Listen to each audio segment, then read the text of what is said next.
메리 크리스마스 인사합시다. 옆 사람에게 메리 크리스마스. 다시 한번 인사합시다. 즐거운 성탄 되시기 바랍니다. 즐거운 성탄 되세요. 인상은 쓰지 말고 웃으면서 인사합시다. 메리 크리스마스. 고맙습니다. 저보고 이렇게 하는 사람이 있어서 감사합니다. 메리 크리스마스. 저도 여러분에게 축복의 성탄으로 인사를 드립니다.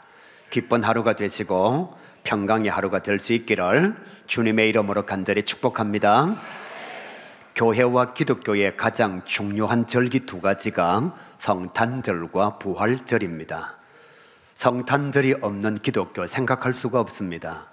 부활절이 없는 기독교 아무런 의미가 없는 거지요.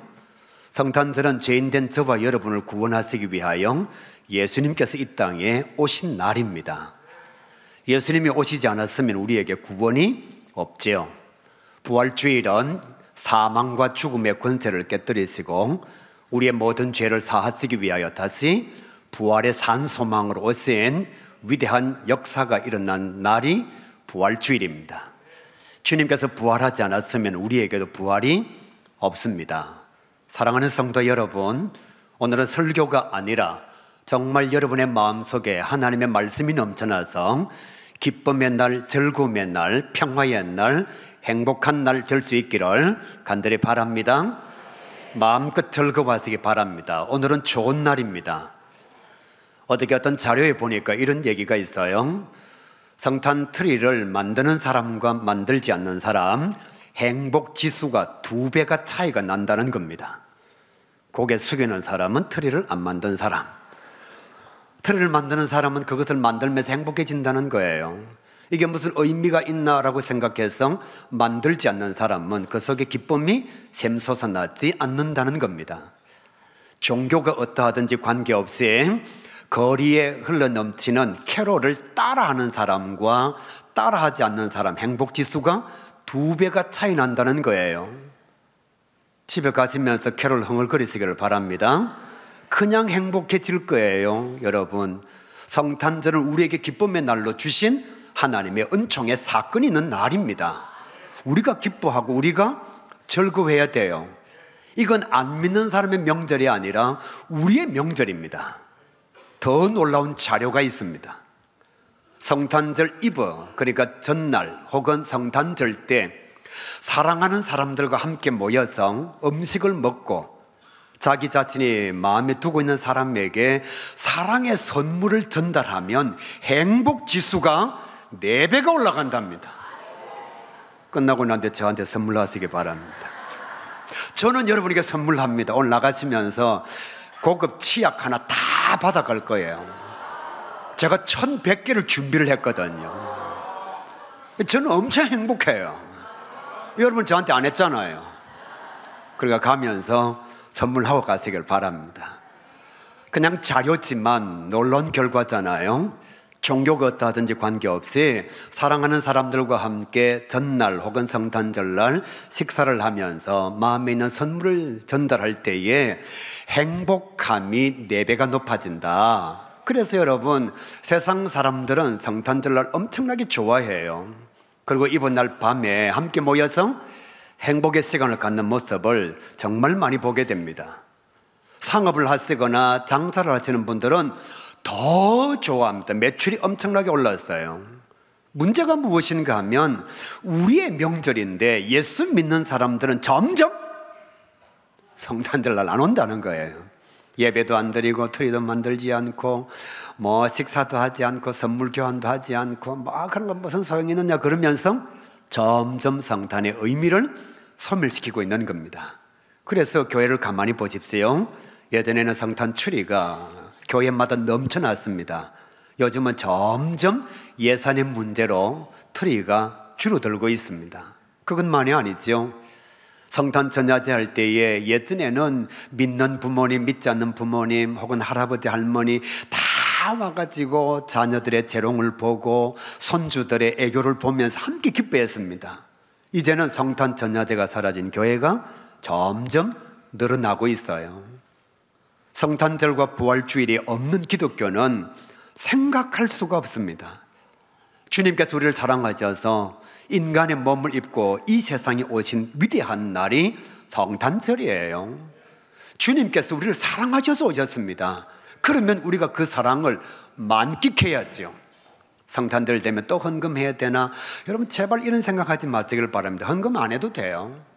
정말 하나님 앞에 감사의 영광이 넘쳐나는 우리 가교 모든 성도 될 수 있기를 주님의 이름으로 간절히 축복합니다. 그러면 성탄절이 어떤 날인지를 우리가 분명히 알아야죠. 그래야 기뻐하고 즐거워할 수 있지 않겠습니까? 오늘 교회 오신 여러분, 앞으로 여러분의 마음속에 지워지지 않는, 삭제가 되지 않는 성탄의 기쁨, 성탄의 의미, 가치가 늘 항상 마음속에 새겨져 있기를 주님의 이름으로 간절히 소망합니다. 성탄절은 첫 번째로 흑암이 사라진 날입니다. 다시 한번요, 빛이 오심으로 말미암아 흑암이 사라지고 흑암이 없어진 날이 성탄절입니다. 1절 말씀에 보시게 되면 전에 고통받던 자들에게는 흑암이 없으리로다. 전에 고통받던 자들이 누구냐 하면 죄와 죽음의 그림자 안에 있었던 자들입니다. 하나님을 알지 못했던 자들요. 그리고 흑암이 그들을 덮고 있었다는 거예요. 하나님을 알지 못했던 사람, 흑암의 권세로 말미암아 죄의 종로로 됐습니다. 사망이 그들의 왕이었습니다. 그래서 그 사람은 누구도 사망의 자리를 피할 수가 없습니다. 아무리 대단한 사람, 엄청나게 많이 가지고 있는 사람, 대단한 위치에 있는 사람, 높은 자리에 있는 사람, 학식이 뛰어난 사람도 이 흑암의 세력, 죽음의 권세 아래에 있지 않을 수가 없는 거지요. 죄와 죽음으로 말미암아 우리 모두는 다 흑암의 권세 아래 있었습니다. 그런데 예수님께서 이 세상에 오심으로 말미암아 우리에게 있던 죄와 흑암이 사라졌다는 겁니다. 사랑하는 성도 여러분, 성탄절은 흑암이 사라진 날입니다. 우리에게 자유가 주어진 날이 성탄절이에요. 하나님께서 에덴 동산을 만드셨습니다. 그곳은 천국이었습니다. 사람들이 다 좋아하는 천국이요, 죄와 죽음이 없었던 곳입니다.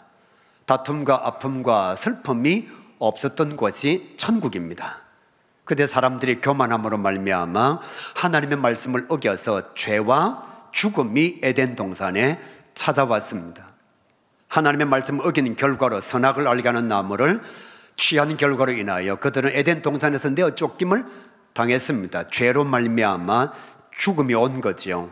이 죄와 죽음의 흑암의 세력이 사람들을 지배하게 된 것입니다. 그래서 사람들은 이 땅에 와서 모두가 다 흑암의 권세 아래서 어떻게 할 줄을 몰랐습니다. 여러분, 사람은 아무리 위대해도 사람입니다.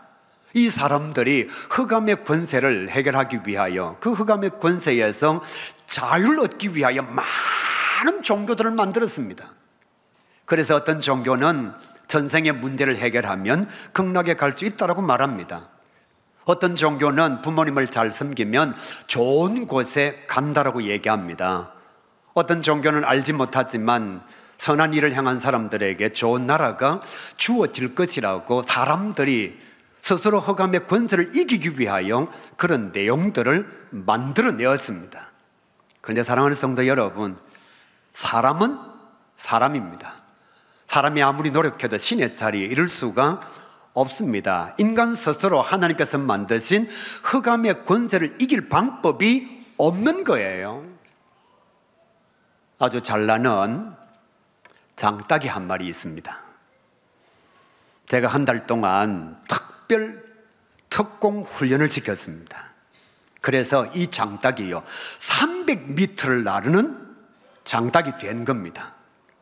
제가 사람들을 다 모아놓고 많은 사람들 앞에서 그 장닭을 휙 날렸습니다. 훈련받은 대로 400m를 날아갔습니다. 제가 물어봅니다. 이 장닭이 독수리입니까? 아닙니다. 조금 잘 나는 장닭이지요. 여러분, 사람은 아무리 용 빼는 재주가 있어도 사람입니다. 사람이 신이 될 수는 없습니다. 그래서 성경은 이렇게 말씀하죠. 우리에게 찾아온 이 흑암의 권세, 죄와 사망, 죽음의 그림자를 없애기 위해서 빛 대신 예수님께서 이 세상에 오셨다. 서울대학에 들어갈 때 어떤 사람은 문제지를 가지고 문제를 풉니다. 어떤 사람은 문제지와 답안지를 옆에 놓고서 문제를 풉니다. 누가 좋은 점수를 받을까요? 물으나 많았죠. 빛 대신 예수님께서 오셔서 우리에게 이렇게 말씀합니다. 나를 믿는 자는 흑암의 권세를 이기게 될 것이다. 예수님께서 이 세상에 빛으로 오셨습니다. 세상에 변치 않는 진리가 있어요. 어둠은 절대로 빛을 이기지 못한다는 사실입니다. 사랑하는 가교회 성도 여러분, 성탄을 즐거워합시다. 정말 기뻐하는 저와 여러분 될 수 있기를 간절히 바랍니다. 죄와 사망, 죽음이라고 하는 흑암의 권세가 빛 대신 예수님께서 오심으로 말미암아 우리에게서 사라진 날이 성탄절입니다. 이사야 61장 1절에서 3절은 이렇게 말씀하고 있어요. 나를 보내사 마음이 상한 자를 고치며 포로된 자에게 자유를, 갇힌 자에게 노임을 선포하며 모든 자를 위로하되 슬픔을 대신하여 기쁨을, 근심을 대신하여 찬송케 하려 하심이라. 예수님께서 왜 오셨느냐? 우리에게 기쁨을 주시기 위하여, 우리에게 자유를 주시기 위하여, 우리에게 해방을 주시기 위하여 예수님께서 이 세상에 오셨습니다. 신약성경 누가복음 7장 22절 말씀, 맹인이 보며 못 걷는 사람이 걸으며 나병 환자가 깨끗함을 받으며 귀먹은 사람이 들으며 죽은 자가 살아나며 가난한 자에게 복음이 전파된다 하라. 예수님께서 직접 하신 말씀이에요. 내가 이 세상에 왜 왔느냐? 많은 사람들에게 자유를 주기 위해서 이 세상에 오셨다라고 주님께서 말씀하고 있습니다. 성탄절은 어둠이 물러간 날이에요. 성탄절은 흑암의 권세가 사라진 날입니다. 빛 대신 예수님께서 우리에게 진정한 자유를 주시기 위해서 오신 날이 성탄절입니다. 우리는 죄악을 범하여도 그리스도와 함께 하나님의 나라에 입성하게 되어 있습니다. 이유가 무엇인가 하면 빛으로 오신 예수님께서 우리 속에 계시기 때문입니다. 죄를 범하여도 하나님의 자녀의 자리는 결코 우리에게서 사라지지 않습니다. 주님께서 우리에게 자유를 허락해 주셨기 때문입니다. 남자분들은 아마 다 기억을 할 겁니다. 여자분들 중에도 기억하시는 분들이 계시겠지요. 남자들이 입대할 때에는 도살장에 끌려가는 마음과 똑같습니다. 그래서 있는 사람들은 어떻게 해서든지 자녀를 군대 보내지 않으려고 온갖 편법을 다 동원하지요. 군에 가면 정말 죽을 것만 같습니다. 여러분, 폭풍구보나 공수훈련이나 유격훈련을 받으면 얼마나 힘들고 어려운지 구보를 하면서 이런 노래를 합니다. 아들 낳지 말자 자네 말이 올래. 어머니 왜 나를 낳으셨나요? 얼마나 힘들면. 그런데 놀라운 것은 아무리 힘들어도 저녁의 날이 있다는 겁니다. 제대할 날이 다가온다는 거죠. 드디어 전역하는 날, 제대하는 날 부대 문을 나서면서 그 자유와 그 기쁨과 그 해방감을 이렇게 얘기합니다. 내가 이 부대를 바라보고서 소변도 안 볼 거라고. 그 감격이 얼마나 큰지요. 사랑하는 성도 여러분, 예수를 믿는 자들에게는 흑암의 권세가 성탄 그리스도의 오심으로 말미암아 물러갔습니다. 전역한 사람들은 다시는 군대 가지 않습니다. 아무리 잘못해도 다시 입대하지 않습니다. 하나님의 은혜로 말미암아 주의 자녀가 된 사랑하는 가교회 성도 여러분, 진정 그리스도와 함께 자유하는, 죄와 죽음으로부터 진정한 해방을 누리는 저와 여러분 될 수 있기를 우리 주님의 이름으로 간절히 축복합니다. 그래서 성탄이 즐거운 거예요. 그래서 성탄이 기쁜 것입니다. 우리는 자유함을 얻었습니다. 우리는 죄와 죽음의 종로로 탔지 않습니다. 다시는 흑암이 우리의 왕이 될 수가 없습니다. 우리는 완전히 죄와 죽음, 흑암으로부터 전역을 한 자들입니다. 하나님의 자녀로 주님께서 오시는 그날까지 영생 복락을 누리는 하나님의 신실한 백성이 저와 여러분입니다. 오늘 마음껏 즐거워하고 기뻐하는 성탄의 진정한 의미와 가치를 아직도 알지 못하는 자들에게 마음껏 전하는 저와 여러분 될 수 있기를 간절히 바랍니다. 두 번째로 성탄절은 어떤 날이냐? 기쁨이 넘치는 날입니다. 성경 말씀 3절, 주께서 나라를 장성하게 하시며 그 즐거움을 더하게 하셨으므로 그들이 주 앞에서 즐거워하오니, 주님께서 오심으로 말미암아 사람들에게 즐거움이 넘쳐났다, 그렇게 말씀하고 있어요. 그 즐거움이 얼마나 큰 즐거움이냐? 성경은 다시 말씀합니다. 곡식을 거둘 때의 즐거움보다, 전리품을 나눌 때의 기쁨보다 더하도다. 다시 한번요. 내게 곡식이 주어질 때보다, 전쟁에 나가서 이김으로 말미암아 전리품이 내게 주어질 때보다 그리스도께서 오심이 내게 더 큰 기쁨이라, 그렇게 말씀하고 있습니다. 봉급 받으면 기쁘지요. 저도 사례를 받으면 행복합니다. 돈 싫어하는 사람은 없습니다. 그런데 여러분, 말씀을 다시 한번 생각해 보세요. 오늘 내가 봉급을 많이 받았습니다만은 내일 회사가 무너질 수도 있습니다. 내일 내가 회사에서 잘릴 수도 있습니다.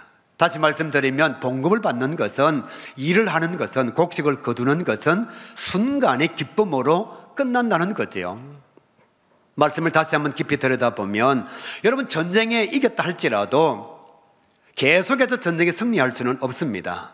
전리품을 나눈다는 것은 내가 전쟁에서 이겼다는 거지요. 지금까지 지구상에 존재했던 국가들 가운데 단 한 번도 전쟁에서 패하지 않는 나라는 없습니다. 전쟁은 이등이 소용이 없는 싸움이에요. 그러면 당연히 전쟁에서 이기면 그 기쁨이 엄청나지요. 그런데 성경은 이렇게 말씀합니다. 주님께서 오신 이 성탄의 즐거움은 내가 곡식을 거둘 때보다, 직장에서 봉급을 받을 때보다 그 기쁨이 더 큰 기쁨입니다. 그렇게 말씀하고 있어요. 세상에서 이등이 소용이 없는 전쟁에서 내가 이겨서 전리품을 나눌 때보다 주님께서 이 세상에 오신 즐거움이 내게 더 큰 즐거움입니다. 그렇게 말씀하고 있는 거지요. 죄인된 나를 위해서 예수님께서 오셨습니다. 사랑하는 성도 여러분, 다시 한번 말씀드립니다. 죄와 사망의 그림자, 사탄의 하수인 노릇했던 나를 위하여 예수님께서 오셨습니다. 나를 얼마나 사랑하셨느냐 하면 자기의 생명을 주실 만큼. 제가 이 설교를 할 때마다 제 자신에게 질문해 봅니다. 내가 누구를 얼마나 사랑하면 내 생명을 줄 수 있을까? 내 아내일까? 내 자식일까? 내 부모일까? 냉정하게 생각할 수 있는 시간이 주어졌을 때에 내가 그를 얼마나 사랑하면 내 생명을 줄 수 있을까? 자신 있게 1초 안에 예라고 답하기가 쉽지가 않습니다. 그런데 주님께서 나를 얼마나 사랑하셨는지 자기의 생명을 주시면서까지 이 세상에 오셔서 하나님의 보좌를 버리시고 이 세상에 오셔서 나를 구원해 주셨다는 것입니다. 주님께서 우리를 위해서 오신 것이 아니라 연약한 박남규, 나를 위해서 이 세상에 오셨다는 거죠. 여러분, 이 기쁨이 봉급 조금 많이 받는 것, 일터가 있는 것, 전쟁에서 한번 이기는 그 기쁨 비교가 안 되죠. 누가복음 2장 10절과 11절 말씀에 천사가 이르되 보라, 내가 온 백성에게 미칠 큰 기쁨의 좋은 소식을 너희에게 전하노라. 여러분, 세상에요, 모든 사람에게 기쁨이 되는 소식은 없습니다. 마라톤의 기원을 아시잖아요. 전쟁에서 이겼습니다. 이 기쁜 소식을 자기의 도성 있는 곳에, 왕 있는 곳에 전하기 위해서 병사가 죽기를 각오하고 달렸습니다. 그게 42.195지요. 그리고 기쁜 소식을 전하고 죽었습니다. 엄청나게 기쁜 소식이죠. 자기 목숨을 걸 만큼 기쁜 소식입니다. 그러나 이긴 나라는 기쁜 소식이지만 전쟁에서 진 나라는요, 완전히 인생이 거들나는 소식입니다. 삼성이 잘 되면 좋죠. 그런데 삼성이 잘 되면 애플사는 망하는 겁니다. 삼성이 잘 되고 애플사가 잘 되면 중국의 화웨이나 샤오미는 죽는 겁니다. 여러분이 진급했어요. 여러분 자녀가 서울대학 들어갔어요. 누군가는 낙방을 해야 되고, 누군가는 불합격을 해야 되고, 누군가는 슬피 울어야만 합니다. 세상에 큰 기쁨의 좋은 소식은 없습니다. 그런데 오늘 성경은 이렇게 말씀해요. 너희를 위하여 구주가 나셨으니 곧 그리스도 주시니라. 인류를 위하여, 흑암의 권세에 있는 자들을 위하여 구원자가 오셨다. 메시아가 오셨다. 이분을 믿기만 하면 원래의 에덴 동산으로 돌아갈 수 있다. 죄와 죽음이 왕노릇하지 못하게 된다. 흑암이 사라지게 된다. 그러니까 모든 백성에게 미칠 큰 기쁨의 좋은 소식이죠. 지금 전 세계가 한국을 주목하고 있습니다. 한류라고 하는 문화현상 때문에요. 여러분 정말 대단합니다. 나가보지 않는 사람은 잘 모를 거예요. 문화사학자가 아닌 이상, 문화평론가나 문화를 연구하는 사람이 아닌 이상 이 한류의 바람이 얼마나 큰지를 잘 모를 거예요. 여러분 BTS라고 하는 방탄소년단이라고 있습니다. 21세기의 비틀즈라고 얘기를 하죠. 한번 가면 경제 유발 효과가 3천억입니다. 지금까지 BTS가 만들어낸 한류 문화로 말미암아 우리나라에 주어진 경제 효과가 10조가 넘습니다. 확실히 돈 얘기하니까 빨리 이해하시네요. 10조가 넘어요. 거기에 부산에 아이가 한 명 있는데 이름이 정국입니다. 여러분 제가 만약에 BTS 팬클럽입니다. 거기 회원으로 들어가 있어요. 제가 제일 좋아하는 아티스트가 정국입니다. 근데 제가 몸이 아파서 병원에 누워 있어요. 이 소식을 우리 아미 팬클럽의 회장님이 정국이한테 연락을 했어요. 당신을 정말 좋아하는 박남규가 백병원에 누워있다. 그 소식을 듣고 정국이가 한달음에 내려와서 피를 뽑아서 저한테 넣어줬습니다. 아마 저는 뿅 갈 겁니다. 저를 위해서 죽어준 게 아니고요, 피 좀 넣어주었습니다. 그리고 제가 건강해서 퇴원을 했어요. 그리고 우리 아미들이 모여있는 곳에 가서 제가 이럴 겁니다. 내 몸에는 정국이 피가 흐르고 있다. 아마 저는 그럴 거예요. 너희들은 오빠 아무리 좋아해도 피 없지? 내 몸에는 오빠 피가 흐르고 있어. 여러분 그 피 조금 준 것도 막 자랑하고 좋아하고 어쩔 줄 모르는데, 이제 남자 얘기했으니까 여자 쪽 얘기합시다. 남자들이 참 좋아하는 가수가 아이유입니다. 내가 당신입니다. 당신이 납니다. 그게 아이유잖아요. 아이유. 이청은 모르는 모양이네요. 내가 당신이고 당신이 납니다. 그런 의미예요. 그 아이유가 내 생일날 축가를 해주기 위해서 미국에서 공연하다가 귀국해서 부산까지 왔어. 여러분 조금 기분 나빠하지 마세요. 가야성전 우리 사택까지 왔다. 그리고 노래 한 곡 선물까지 주고 갔다. 아마 저는 1년 동안 그 기쁨이 사라지지 않을 겁니다. 왜요? 아이유가 내 생일 축가를 해줬잖아요. 이렇게 하면 좀 이해가 되나요? 주님께서 여러분에게 생명을 주셨습니다. 생일날 노래 하나 불러준 정도가 아니고요, 내가 병상에 누워있을 때에 헌을 조금 해서 피를 준 정도가 아니에요. 그러니까 우리가 왜 기뻐하지 말아야 하겠습니까? 곡식이 주어졌을 때보다, 전리품을 나눌 때보다 주님 오신 날이 더 기쁩니다. 즐거워합시다. 설교 때문에가 아니라 성탄 때문에 기뻐하고 행복해하는 저와 여러분 될 수 있기를 간절히 바랍니다. 생명 주신 예수님께서 지금 내 곁에 계십니다. 이 얼마나 감사한 날인가요? 우리가 성탄절을 왜 기뻐하고 즐거워해야 되느냐? 세 번째, 평화가 이루어진 날입니다. 평화가 실현된 날이라 성경은 말씀하고 있어요. 6절과 7절 말씀을 봅니다. 그의 이름은 기묘자라 모사라 전능하신 하나님이라 영존하시는 아버지라 평강의 왕이라. 평강의 더함이 무궁하며 영원히 정의와 공의로 그것을 보존하실 것이라. 이제 고개를 들고 저를 보세요. 이 성경 말씀은 정말 대단해요. 평화가 이 세상에 왔다. 평강의 왕이 오셔서 이제는 세상을 평강으로 다스릴 것이다. 두 번째, 그 평강은 사라지지 않고 계속 이어질 것이다.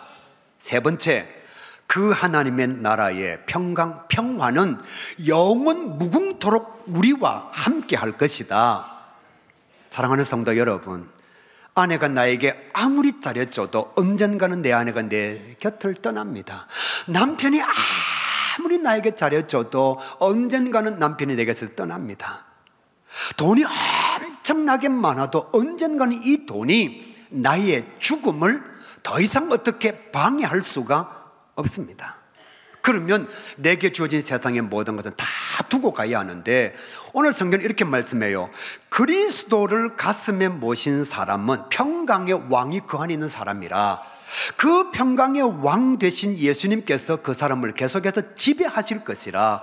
그 평강은 사라지지 아니할 것이고 결국에는 영생복락의 세계에서 하나님과 함께 영원한 평화를 누리게 될 것이라. 할렐루야. 이것이 성탄이에요. 사랑하는 성도 여러분, 주님께서 우리에게 오셨습니다. 우리에게 원래의 하나님의 나라, 회복되어진 에덴 동산을 허락해 주시기 위하여 예수님께서 이 세상에 오셨습니다. 그냥 결론적으로 여러분에게 먼저 말씀드리죠. 사랑하는 가요계 성도 여러분, 여러분의 마음에 평화가 넘쳐나기를 바랍니다. 우리 가약 교회 안에 평안이 풍성하기를 간절히 소망합니다. 우리 나라가 정말 평화의 공동체가 되고 모든 사람들이 다 평강의 마음을 가지고 살아가는 아름다운 나라가 될 수 있기를 간절히 바랍니다. 주님께서 우리에게 이 평화를 주시기 위해서 이 세상에 오신 거예요. 에덴 동산은 하나님께서 만드신 평화의 왕국입니다. 그 나라를 이렇게 묘사하고 있습니다. 독사굴에 어린아이가 손을 넣고 장난쳐도 물지 않고. 이게 이해가 되나요? 저는 독사 많이 죽였거든요. 어릴 적에. 요게 이렇게 짝대기면 독사가 저기 딸을 틀고 있잖아요. 그러면 이렇게 짝대기로 가지고 이렇게 독사 대가리를 놀려요. 이렇게 독사 뚜루지가 있으니까 짝대기 갖고 독사 대가리를 싹 놀리면 독사가 약이 바짝 오릅니다. 그러면 입에서 독이 뚝 떨어져요. 엄청납니다, 여러분. 그 순간에 독사가 대가를 딱 들어요. 그냥 그러면요, 뱀이 쫙 뻗어버리는 거예요. 여러분, 독사가 어린아이를 안 문다고요? 사자와 호랑이와 늑대가 양하고 같이 장난친다고요? 이런 나라는 없습니다. 그런데 재림의 나라 에덴 동산은 그랬다는 거예요. 예수님께서 왜 이 세상에 오셨느냐? 원래 우리가 에덴에 있었습니다. 그런데 죄와 죽음과 사망과 흑암으로 말미암아 지금 여기에 존재하고 있는 거죠. 그런데 주님께서 우리 가운데 오시면 우리의 마음 이 속에는 이미 하나님의 나라가 만들어진다는 겁니다. 그게 무엇인가 하면 평화라는 거예요. 그래서 교회 다니는 사람들은 평안해야 됩니다. 심지가 견고한 자들에게 평강의 평강을 더하여 주신다. 여러분, 우리가 왜 심지가 견고하죠? 주님이 내 안에 계시기 때문에. 내 삶의 중심이 내가 아니고 주님이 내 삶의 중심이기 때문에 심지가 견고한 거예요. 그래서 우리가 평안을 빼앗기지 않는 겁니다. 예수님께서 이 세상에 오신 것은 우리에게 원래의 나라 에덴 동산을 회복해 하시기 위하여 이 세상에 오셨습니다. 따라서 여러분이 먼저 평안을 누리는 자가 되어야 됩니다. 성탄절 여기 와 있으면서 얼마 안 왔나? 이러면 이건 안 되는 거예요. 이미 내 속에 평안이 깨어진 겁니다. 교회에 와서 예배를 드리면서 누군가를 미워하고 누군가를 질시하고 누군가를 정죄한다면 여러분은 평화의 왕으로 오신 주님을 아직도 여러분의 마음속에 중심으로 모시지 못한 분이지요. 라플란드라고 하는 나라가 있습니다. 그 나라의 사람들의 행복은 평안입니다. 그 사람들은 누가 부자냐, 누가 권세를 갖고 있느냐, 그걸 말하는 것이 아니라 누가 더 행복하냐. 라플란드 사람들은 인생의 최고의 가치를 행복으로 여기고 있습니다. 그 행복의 내용이 무엇인가 하면, 잘 들어주십시오 여러분, 나만의 평안입니다. 그 누구도 빼앗아갈 수 없는 엄청난 오지에 혼자 살면서도 나만의 평안을 가지고 있으면 그게 행복이라는 것입니다. 그러면 그 사람들이 가지고 있는 나만의 평안이 뭐냐? 종교로 인한 마음의 질서라는 것입니다. 에덴 동산은 마음의 질서가 회복이 되어진 곳입니다. 주님께서 이 세상에 오신 이유는 우리 마음의 질서를 회복해 하시기 위하여 이 세상에 오셨습니다. 하나님과 동등한 자리에 나아가려고 하는 교만을 내려놓게 하시고, 다른 사람들에게 죄를 전가하는 정죄의 마음을 내려놓게 하시고, 하나님께서 만드신 하나님의 나라를 사모하는 선악과는 선악과로, 자기는 자기 자신으로, 하나님은 하나님으로 인정하는 마음의 질서를 가지게 하시기 위하여 주님께서 이 세상에 오셨습니다. 사랑하는 가교회 성도 여러분, 내가 재산이 얼마다, 내가 지금 회사에서 자리가 무엇이다, 또 아니면 나는 공부를 얼마만큼 했다, 나는 미스 코리아다, 나는 미스 탄자니아다. 이동일 장로님이 이현숙 권사님 보고 탄자니아 있을 때에 미스 탄자니아라고 막 이랬거든요. 정말 마음에 막 도전이 돼갖고, 저도 제 아내하고 같이 탄자니아 한번 가면 제 아내 보고 미스 탄자니아를 갈 건데 안 간다 하니까, 여러분 있는 7일 동안요 이동일 장로님이 계속해서 이현숙 권사님 보고 당신은 미스 탄자니아 뭐 이러는 거예요. 여러분, 그런 위치에 있지 않다 할지라도, 그것이 아니라 할지라도 그리스도로 인하여 내 마음의 질서가 잡혀 있으면 그것이 곧 하나님의 나라인 줄로 믿습니다. 이 성탄을 통해서 날마다 기뻐하고 즐거워하고 진정한 행복을 누리는 우리 가요계 모든 성도가 되시기를 주님의 이름으로 간절히 축복합니다. 말씀의 제목이 가야 살렘입니다. 이 살렘이라고 하는 뜻은 평화의 예루라는 뜻입니다. 가야 샬렘, 이 말은 평화의 가야라는 뜻이죠. 성탄절을 맞이하는 저와 여러분의 마음속에 가야 샬렘, 가야 샬롬이 풍성하기를 간절히 소망합니다.